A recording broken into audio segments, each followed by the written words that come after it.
Ready? Chapter 13. Lie.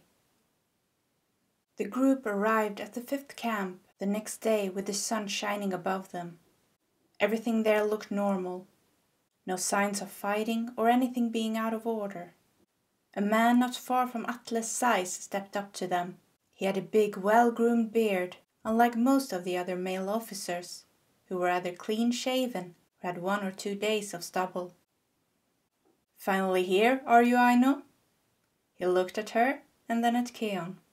"Brought someone unknown with you as well, I see?" He made a small bow towards them and then immediately turned around and walked away. Yuwa cleared his throat. "Excuse him, his manners have never been all that great. He's Tore, Major General in Ayla's Blood Army." Yuwa followed Tore and smacked him on the back of the head. "Ow man, not cool," Tore complained. Yuwa gave him a displeased look. "That's our creator. The least you could do is introduce yourself." Tore looked back at him with a sour face. "I'm busy." "With what? Watching the grass grow?" Yuwa retorted. "Funny, no, I'm cooking. Look." He gestured towards the campfire, where several steaks were grilling. "They are supposed to be bloody, not burned to a crisp." Yuwa wrinkled his nose. "Hey, who's the cook here?" Tore looked challengingly at his fellow general. Yuwa crossed his arms. "Well, it sure isn't you." The right flank officers arrived several hours later. Ossian ran up to the wounded soldiers from his army.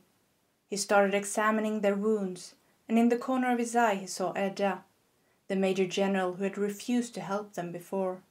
It was true, all they said about her. Cold-hearted and ruthless. All she knew was orders, no compassion, just a machine.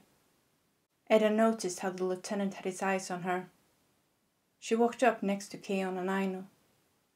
"Ossian has that same holier-than-thou attitude, like so many soldiers of Nila's Blood Army have, holding themselves over the rest of us." She cracked her neck. Keon looked at her. "Nila's Blood Army? You are one of his soldiers as well." She met his eyes. "Last I checked." Keon and Aino went to sit down by the campfire, where Yuwa, Tore and Banke was already seated. Yuwa and Tore still seemed to argue about the steaks. Banke interrupted them. "Tore, your steaks are like pieces of charcoal. But if you were to serve them, Yuwa, they would just be raw." The other two generals went quiet. Banke turned his head towards the joining party. "Did you like the food?" "Yes, the steaks we had were really well made," Keon answered. "Then it couldn't have been the ones Tore burned," Yuwa said with a laugh. "Hilarious," Tore muttered sarcastically. "When I first heard the legend of the Blood Mages, this was not what I expected," Aino said, looking at the three generals. "The legend." Tore looked straight into her eyes. "It's all a lie. From the first to the last word, it's all a lie. I'm sure it was the former Lieutenant General of Nila's Blood Army that spread the whole thing. His name was Victor, a name he didn't deserve. He was a twisted man. We used to be friends when we grew up. I, Ayla, Nila, and him. There was something wrong with him even as a child. I remember once when we caught him torturing birds for fun. Nila tried to play it off as nothing, that it was just an accident. Nila always defended him, no matter what he did, but I could see the evil shine in those eyes of his. I mean the legend. First of all, Sea of Blood. What kind of bullshit is that? We all know your blood made Nila and Ayla into mages. Plus the part about us being immortals. Hey man, we might not bleed, and we do not seem to get sick. But immortality? Let's be real here. We age in the same rate as any other human being." He shrugged his shoulders. "Also, very crucial information. Ayla is the oldest one, by 3 minutes." He put up 3 fingers in the air as to show the importance of what he was saying. Then the whole thing about them being on a colliding path from the start. Control, chaos, and blah blah blah. Sounds like some damn fairy tale. All made up to make the legend seem all fancy. They were friends. We were all friends. Ayla never hated her brother. I don't think Neela has ever hated her either. It was all... He went quiet for a moment and looked down on the ground. There was no love story. The first mage Neela made.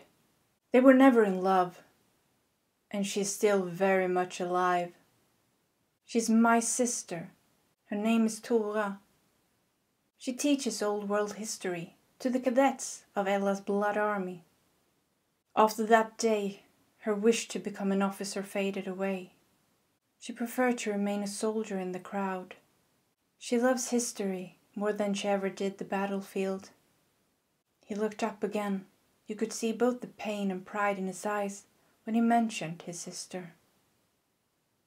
Victor always had a thing for her. It wasn't reciprocated. So one day he tried to take her by force.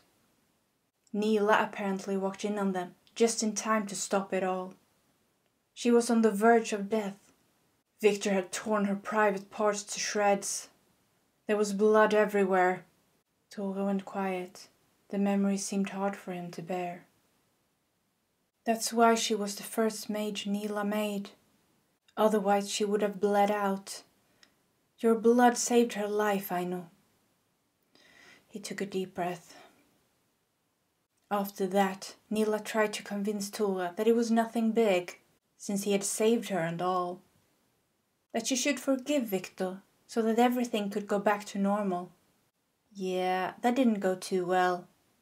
Tora told me what had happened instead. I confronted Victor, with both Ayla and Neela there. Ayla naturally took my side, but Neela didn't. He started some shit about how we were supposed to be friends and I and Ayla were being disloyal. Disloyal? Victor raped and almost killed my sister, and the problem was that I was disloyal for not forgiving him? Fuck me backwards with that shit. I would have beaten the living shit out of Victor. I even felt like killing him in that moment. But Neela stood between us. Don't get me wrong. Ayla would have backed me up.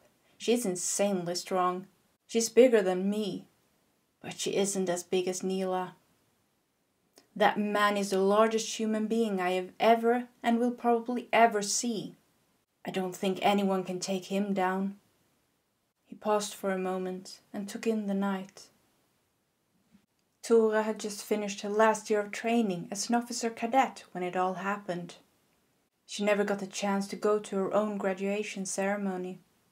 The rest of us were already serving officers in the ruler's army, but when this happened we all left. Or I suppose the ruler would call it deserted. Ayla and I took Tora with us. Neela made Victor a mage and started building an army of them. Ayla was forced to do the same. I mean, they were after us. She made me a mage as well. Slowly we built our own army. Ayla found Juha wandering the street as a child and took him in. Trained him.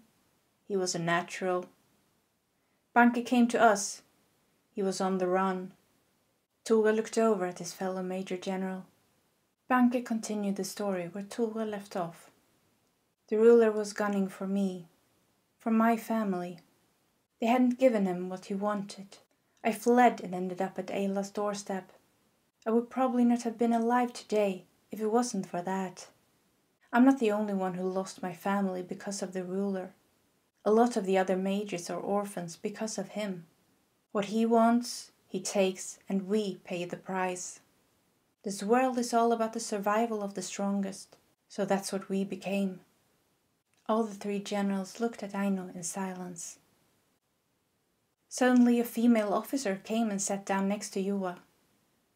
Aino recognized her as Freya, the lieutenant colonel from Banke's camp. She looked lustfully at Juha. I heard the officers you led were all unharmed, killing 100 of the enemy's soldiers with ease. Want to celebrate today's victory with me? She cuddled up next to him. I'm not into you, he answered briskly. Why not? Don't you think I'm pretty enough for your standards, huh? She moved away from him. No, it's because you don't bleed. He looked at her sideways. You're sick! She looked at him with disgust, stood up and walked away. Like you didn't already know that. Yet you continuously try to get with me, he answered, a bit amused. Tore raised his eyebrows. You know they still bleed once a month, right? They can just control when they release their blood. I know. Doing it on the first couple of days when they bleed the most are the best. Almost ecstatic. He grinned and turned his head towards Aino. Too bad you don't bleed. Yeah, too bad, she answered sarcastically.